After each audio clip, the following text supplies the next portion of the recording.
Rona Show with co-host Frank McKay. I'd like to welcome everyone to the Dr. Luann Rona Show. Frank McKay here, but more importantly, Doc Rona is on the other line, and thrilled to have you, Doctor.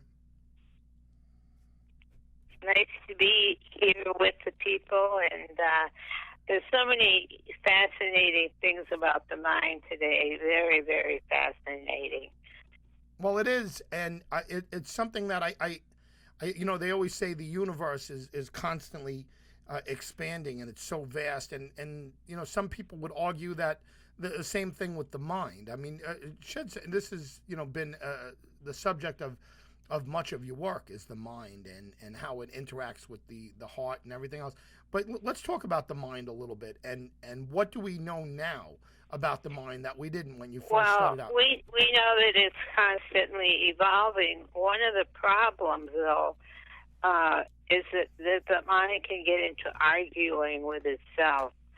And we see that in politics. We see that all over. And the mind then, if you have a problem, part of your mind, if you haven't learned from the time you were little to be kind to it, well, then one part says one and another says another, and I've written down some common mistakes. But basically, the mind is bicameral and got two parts. It's got more parts, but that connect the right and left brain to what's called the corpus callosum. And modern people and people who study this in certain ways really understand it better than what we do. And a lot of people, live in one part of their brain and forget the other part.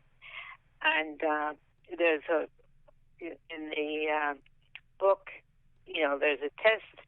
You put one hand on each side of the ear and open the other, and you can tell which part of your brain is more operative. And the point is to try to get them more bilateral, so that they work together. Right. And it's the mind also is you have the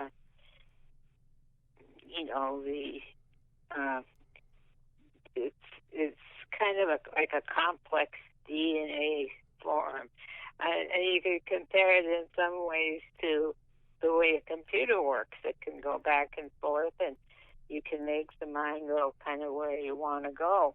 However, the problem is that we're taught things. We're taught things when we're very little, and especially now, I think, in education, we don't have a broad, background, of when we went to school. When I did, I could name every country in Africa, every country in South America. And I run into taxi people who are American and live here, and we talk about things, and other people too, and they don't even know the where Illinois is, or some big city, Chicago, for instance. Right. And so and how much of that? Kind of stuck. The mind gets us stuck. It just starts learning one thing, and it will stay often with just that one thing that it's learned. And especially if the mind hasn't learned when you're little, be kind, be gracious, be grateful. Those kind of things come from our spiritual heart, and connect to our physical heart, which then, connects to our whole body. And we've turned things around so much that the mind builds structure upon structure upon structure. You mentioned that people and children are taught, to memorize the cities and the capitals and so forth, and that I guess as rote learning. They referred to as rote learning. Is rote learning still a proper method of teaching, or has it evolved from where it was, say, when you were a child? Well, I think it's good to know what has happened in the past. So that you have an idea, of the things that have happened, so that we can avoid them. The mind can help us that way by teaching us, but often it doesn't, because it gets stuck in one place, and it fights with each other. And we look at this. We've mentioned this. We landed on the moon. Now a trip to Mars. Well, instead of putting our energy into peaceful things and how we can learn from the time when we're little to use our mind more that way, it's so much more helpful. We think we're doing wonderfully, when we land on the moon. Well, yes, that was nice. That was, good. I studied science, of course, too, in school, and I'm not non-scientific. But unfortunately, most people don't understand the tremendous power of the heart for healing, for if you get in an argument, if you are having trouble with something, turn to your heart, turn to that inner gut feeling and say, I'm going to just relax myself now, and I'm going to think positive things. It seems so much more logical and so much simpler to concentrate and study more about the mind and the heart than it is to the great weapons or the great flights to outer space. And I know we need to do that as well, and I'm into science as well. Let me remind folks, if you're just turning on your radio or if you're just tuning into us, you're listening to the Dr. Luann Rona Show. Frank MacKay here, but Dr. Luann Rona is our host each and every week, and just a wonderful take on the mind heart connection, and so much more to talk about with the mind. And when was the first time in your life? When was the first time as a child that you were taught, I should say, that you have something up there that you have complete control of? And we have complete control of our minds. But how early were you, or how young were you when you realized, you know what, I have complete control over my mind. Nobody can make me think something. Nobody could force me to think something. It's in control, and I have the keys to that control. Well, that's sort of cute what you're saying, because it's such a common thing. And around 2, a kid learns, I have control. And that's where, they call it the terrible twos, because they're going to do what they're going to do. And that's really the starting point for a parent to teach children kindly, to say, hey, that was a nice job, or try better next time. Being angry at the child, and then as they grow up, they get caught up in that sort of being angry, not knowing, exactly what love is, what the heart is. And I think we're taught very, very, very little about the power of the spiritual heart. Now, you're talking about the mind there, having control, but the spiritual heart is where our real beautiful control lies.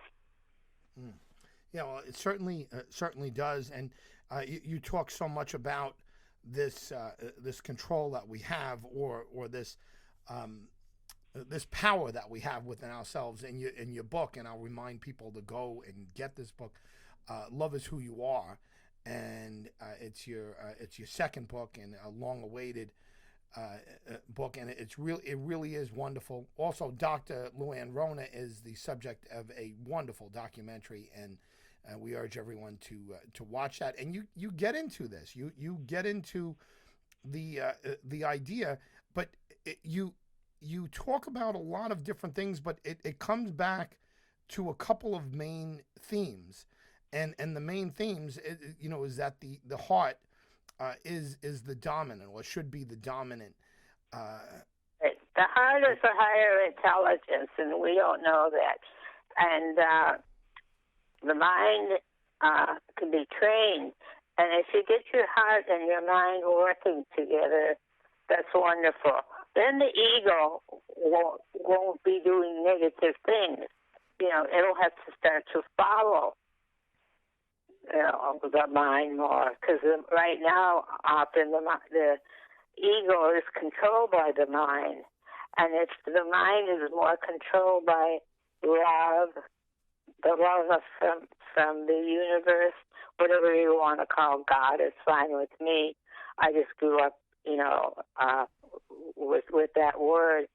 But any word that you want to use for the universal love is so important.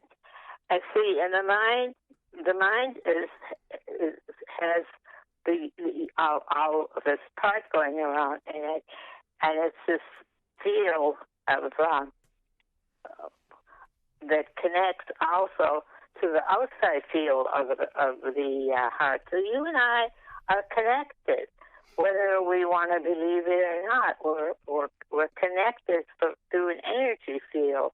And there's so many treatments now wherein people use hands-on treatment, Reiki, of course, acupuncture. The Chinese, the Eastern people have done that a long time. And there's this story of these monks who they had to wear wet sheets and sit around this cave, and they just went into trance, into their meditative state. And when they woke up, all their clothes were dry. Wow. Now that's really, really amazing. Yeah, wow. Wow. Because they were living in spirit. They were living in their spirit, connecting to the holistic world, to the holistic spirit. And the thing is, with the mind also, when you learn as a little child to be kind, to be nice, and your parents don't put you down or argue with you or, say, well, that wasn't very good, that's very, very unhealthy. And I remember the first time I went to New York.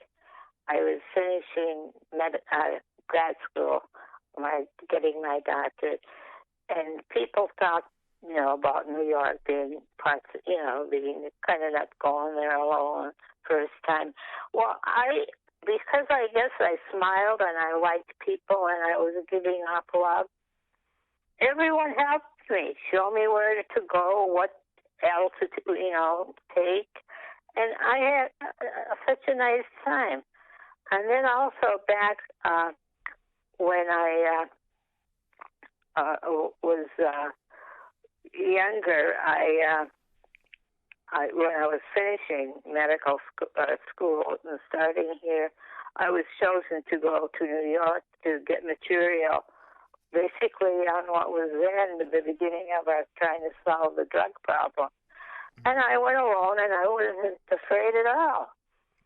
And and people were shocked that I wasn't afraid to be in New York alone. Well, I also happened to live in a part of which I didn't know when I moved here to Washington, that this was supposedly where my apartment was. I was going to have just a little efficiency until my girlfriend joined me, and then we'd get a double apartment. Well, I was living apparently right at the edge of what was then known as negative part of town. High crime area. Right? I was living right on the edge of and sort of in the negative part of town, right, where a lot of crime took place and everything. And I was wondering why the police were following me so much. Well, I guess, they saw at middle of the night when I would get off work sometime where I was going, and they were worried. Well, I didn't know this was the bad part of town, and I shopped with the black people, and they would carry my groceries home for me, and I thought that was the nicest thing. No one, to me, they were wonderful. I wasn't afraid of them, and I think that's the thing when you grow up, not being fearful of things, and not being biased or told this group's better than that, and da da da da da. But then you have those fears. Well, I had no fear of going to the store where all the black people, and I even when they let me come up, they come into my apartment and leave my groceries for me. Now, isn't that nice? Yeah, well, it is. Nice. Well, where does that come from?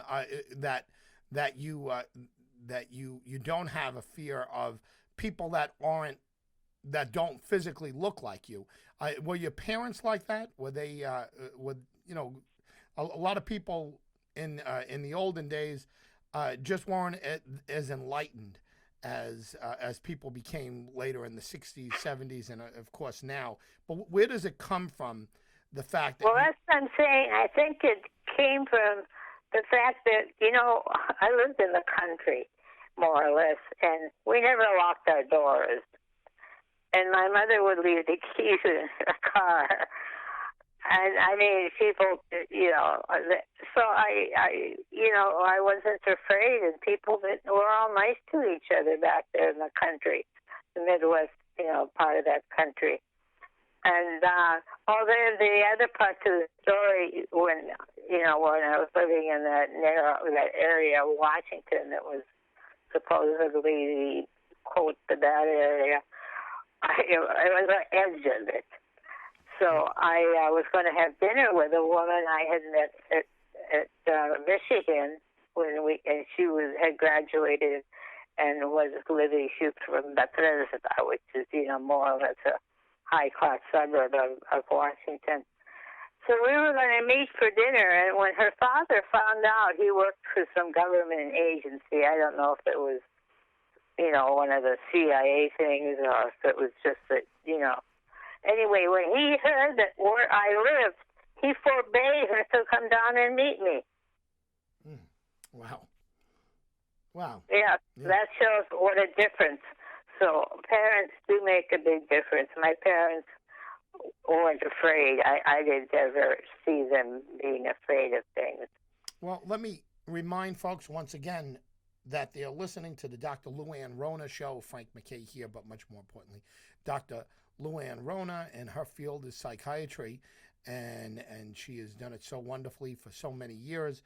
And again, you bring up an interesting point, and when people that are listening to these words that you're saying, in different generations, and not only my generation but the youngest generation, it's unheard of to leave your keys in the car of like in the car outside of your house, or to have an unlocked door.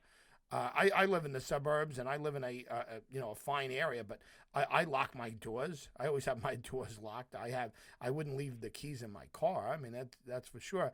But it was a lot of it was where I grew up, and that my parents, weren't afraid, and so I grew up not being afraid, and they did not talk about negativities in terms of fear, like, well, those kind of people are like that.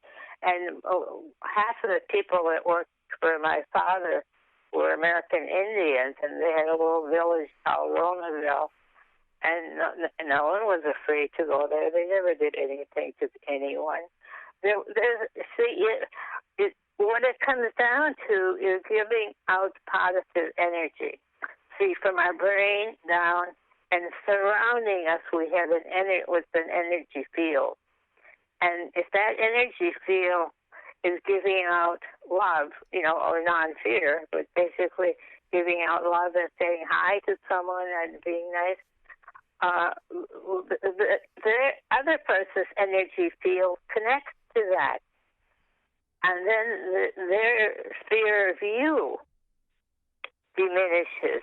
Yeah, right. It's you get back what you give off, and I think that's it's a very important part, and maybe we could talk about that after we take a quick break. Again, the Dr. Luann Rona Show is what you're hearing now, and we encourage everyone to binge listen, and you don't necessarily have to listen in order, but you certainly should see the documentary.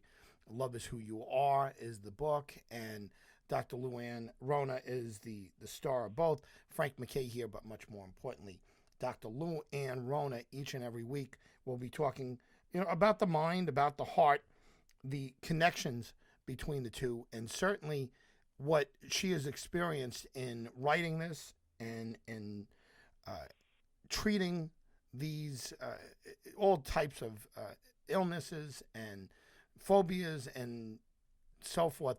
Frank MacKay signing off. Dr. Luann Rona is our wonderful host each and every week. We'll see you next time on the Dr. Luann Rona Show. You've been listening to the Dr. Luann Rona Show with co-host Frank MacKay.